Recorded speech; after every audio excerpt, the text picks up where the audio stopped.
Olá pessoal, nessa videoaula vamos falar de limite de uma sequência. Essa aula, vamos dizer, tem bastante sinergia, digamos assim, com o cálculo 1, quando a gente estuda o limite quando o x tende a infinito, ou quando a gente trabalha com retas assíntotas. Então vai ser bastante parte repetida, e quem não tiver, vamos dizer, boa afinidade com essa parte, eu não lembro muito bem, temos a videoaula para, pelo menos, introduzir esse assunto a nível cálculo 1. Então, a ideia é o seguinte. Considere essa sequência n igual a 1 sobre n e vamos ficar estudando os valores de AN para n à vontade.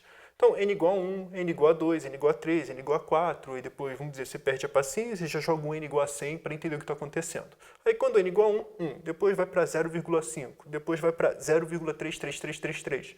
Depois vai para 0,25 e, finalmente, trabalhando já com 100, 0,01. E repara, você vai observar que, bom, eu podia aumentar o 100 e para 1 milhão, 1 bilhão, 1000, trilhão, 1 trilhão e sucessivamente muito grande. E cada vez que eu vou aumentando demais esse número aqui, vai ficar 0,00000 e algum número, 0,0001, por exemplo.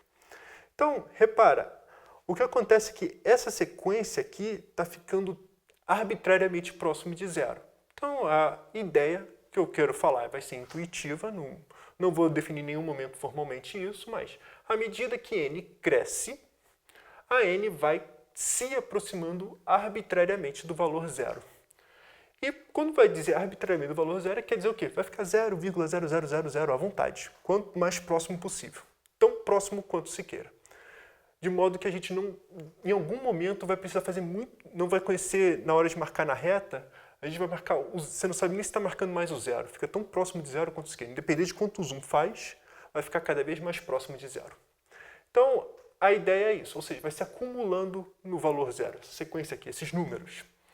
Então, a ideia, com essa ideia de intuição, vamos querer escrever limite quando n tende a infinito de AN igual a zero.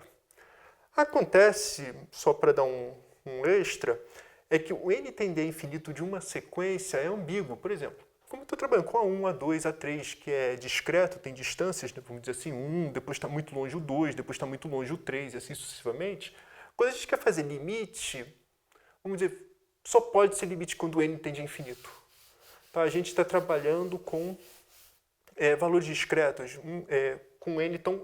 Ou seja, se a gente quer estudar sintoticamente o comportamento de uma sequência, só faz sentido trabalhar com n tendendo a infinito. Então, como tem ambiguidade, muitas vezes, em muitos lugares, omite essa palavra entendendo a infinito. Eu também vou gostar de omitir e já escrever desse jeito. Limite de AN igual a zero. Então, a ideia disso aqui tudo, só para falar como que a gente está trabalhando com AN igual a 1 sobre n, é que, vamos dizer, grita trabalhar com cálculo 1, estudar f de x igual a 1 sobre x.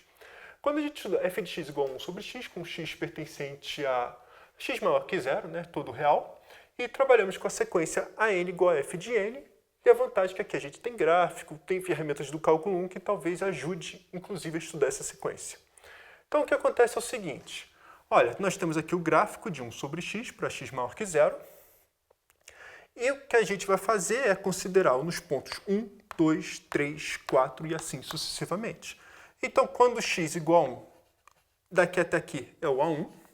Quando quando n igual a 2, ou x igual a 2, aqui está esse termo aqui, essa distância aqui é o que a gente chama de A2. Quando x igual a 3, vai descer um pouquinho mais, essa distância aqui, esse tamanho aqui é o A3. Depois vai descendo um pouquinho mais, A4 e assim sucessivamente. Então, repara, como isso aqui, o f de x, quando x tende a infinito, vai ficar tão próximo de zero quanto se queira, vamos dizer, esperado que por acaso o fn também vai ficar tão próximo de zero quanto se queira a partir do momento que o n cresce.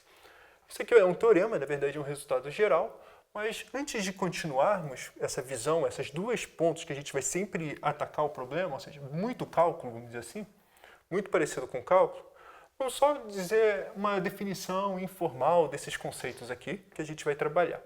Então, primeiro, dizemos, em geral, escrevemos limite de AN igual a L, se a n se aproxima arbitrariamente de L à medida que n fique tão grande quanto se queira. É a mesma ideia de limite, não tem muito trabalho. A mesma coisa a gente pode fazer para a n tender a mais infinito. Limite de a n é igual a mais infinito se a n fica tão grande quanto se queira à medida que n cresce. Então, só para ter um exemplo, limite de n ao quadrado é igual a mais infinito, limite de n também é igual a mais infinito, limite de raiz quadrada de n continua também mais infinito. Então, funções que crescem bastante. E só antes de partir para exemplos, vamos citar aquele teorema lá do cálculo, que é parecido com o cálculo que eu falei no outro quadro. Teorema: considera uma função, só me interessa do 1 até o infinito por reais, e a sequência induzida por essa função, ou seja, a n igual a f de n. Então, nós temos uma função aqui, maluca, qualquer função, no caso, no exemplo anterior, 1 sobre x, podia ser x ao quadrado, dividido por x ao cubo mais 1, qualquer função. E temos essa sequência induzida aqui. Então, o que está acontecendo é o seguinte: a gente vai trabalhar o limite quando x tende a infinito. A gente sabe de alguma forma que f de x tende a infinito de f de x é igual a L. Então, vale isso aqui. Ou seja, se isso aqui é L, implica que isso aqui é L. Se isso aqui for mais infinito, implica que o AN também vai para mais infinito. Apesar de não ter definido, se o limite vai para menos infinito, o limite de AN vai para menos infinito. Então, é só trocar o sinal que funciona. Então, só para vocês verem a intuição, é a mesma coisa que está ali, que diz o seguinte: se a minha função para todo x real vai se aproximando do valor L à medida que x fique tão grande quanto se queira, ou seja, essa reta aqui é a assíntota horizontal lá para infinito da minha função, em particular, se a gente tomar alguns valores discretos dessa função, ou seja, do gráfico, a gente repara que o gráfico vai ter que estar se aproximando arbitrariamente de L tão próximo quanto se queira. Ou, se preferir, a mesma ideia vale para mais infinito. Se uma função está indo para mais infinito, então se a gente ficar tomando valores discretos, só pode crescer também para mais infinito. É isso que diz o teorema, e vamos fazer alguns exemplos e vai ver que vamos atacar realmente a nível cálculo.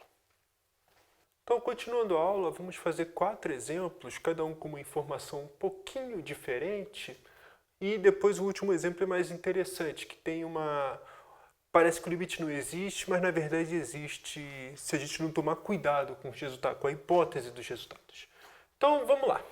O primeiro exemplo é esse aqui. Limite quando n tende a n mais 1. O que a gente faz? Considera a função que, vamos dizer, grita para a gente, né?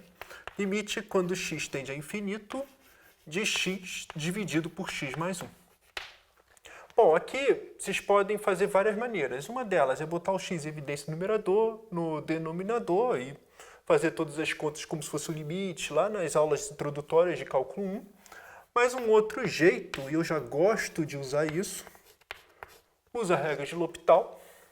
Então, isso aqui é o limite. Quando x tende a infinito, como que funciona a regra de L'Hopital? Como que é infinito dividido por infinito? Deriva em cima, deriva embaixo. 1 sobre 1, e isso aqui é igual a 1. Isso aqui tudo que a gente sabe aqui, nessas contas, é que o limite, quando n tende a infinito, ou tira esse n tendendo a infinito, de n sobre n mais 1, é igual a 1. Tá, então, só para avisar que é importante, é interessante que você troca o n pelo x, para dizer que está sabendo o que está fazendo, porque tem, vamos dizer, gente, professores que descontam ponto se não fizer essa passagem. Fala que está trabalhando com x qualquer real e faz essa mudança aqui toda e depois volta. É uma linha que evita dor de cabeça. Do mesmo jeito, a gente pode fazer o segundo exemplo. O segundo exemplo, você coloca o limite quando x tende a infinito, de x ao cubo dividido por x ao quadrado mais 1. Novamente, infinito dividido por infinito, aplica a regra de L'Hopital. Isso aqui é igual ao limite quando x tende a infinito, de quem? De 3x ao quadrado dividido por 2x. E isso aqui, já fazendo essa conta, vai ser, deixa eu fazer mais um pedaço, x tende a infinito de quê? O x corta com esse x, 3 dividido por 2 vezes x, e isso aqui a gente sabe que é mais infinito. Então, daqui a gente tem que o limite, quando n ao cubo sobre n ao quadrado mais 1 é igual a mais infinito. Tá? Quem quiser também pode escrever desse jeito. Esquece essa linha, escreve mais infinito, pois, e mostra essa aqui a conta embaixo e apaga essa última. Fica ao gosto de vocês. Um outro exemplo, isso aqui eu já deixei até pronto, é limite de e elevado a menos n, considera f de x igual ao exponencial de x, limite quando x tende a infinito disso é igual a zero. Quem quiser, bota 1 como exponencial de x, 1 dividido por infinito tem que ir para zero. Então, o limite da exponencial de menos n vai para zero. Então, é a mesma ideia. E o último exemplo que eu quero citar, que é o seguinte, eu mascarei um pouco a função. Botei seno de π sobre n. Aí, quando vai trabalhar com seno de π sobre n, e a gente fizer, já, vamos dizer, baixando a cabeça, seno de πx, a gente sabe que não existe o limite. Pode concluir que não existe? Não. Tá? Assim, o que a gente sabe do teorema é que se existe o limite, ou vai para mais infinito ou menos infinito incluso, então esse limite aqui em cima existe. Mas se não existe, nada se pode afirmar. Então, nesse caso, nesse exemplo, olha só, temos aqui o π sobre n, essa função aqui é o seno de π sobre x, seno de πx, que é igual a isso aqui tudo, e acontece que o n escolhido foi sempre as raízes, n igual a zero, bem, não conta, o n igual a 1, seno de π é igual a zero, seno de 2π é igual a zero, seno de 3π é igual a zero, seno de 4π é igual a zero. O que acontece é que eu só escolhi a sequência nula, identicamente nula. Se a sequência é identicamente nula, o limite é zero. Bem, quem quiser argumentar é porque pega f de x, a função constante zero. Nós temos que f de n é igual a isso aqui. Dá no mesmo. Mas é só para dizer, olha, muitas vezes, só para dizer que não vale a recíproca. O limite não existir significa nada, a princípio. E basicamente é isso. Então, muita coisa de limite já dá para resolver no cálculo 1. Mas por que estamos falando de sequência? O que ganha? Isso aí a gente vai ver nas próximas aulas, tudo que tem direito, mas um dos grandes problemas é quando aparece um n fatorial. Tá? Aí é que exige um pouco, porque x fatorial é meio complicado trabalhar. Existe? Existe a função lambda, mas derivar a função lambda, fazer raiz de L'Hopital, derivar e calcular limite é intratável. Então é melhor trabalhar com n fatorial e, vamos dizer, trabalhar com um pouco mais de cuidado, como ver as contas, alguns truques. E esses truques a gente vai ficar falando bastante nas próximas aulas, principalmente quando usar mais ferramentas de limite, que é muito usado, por exemplo, o teorema do confronto. E basicamente, é isso que eu queria falar para vocês.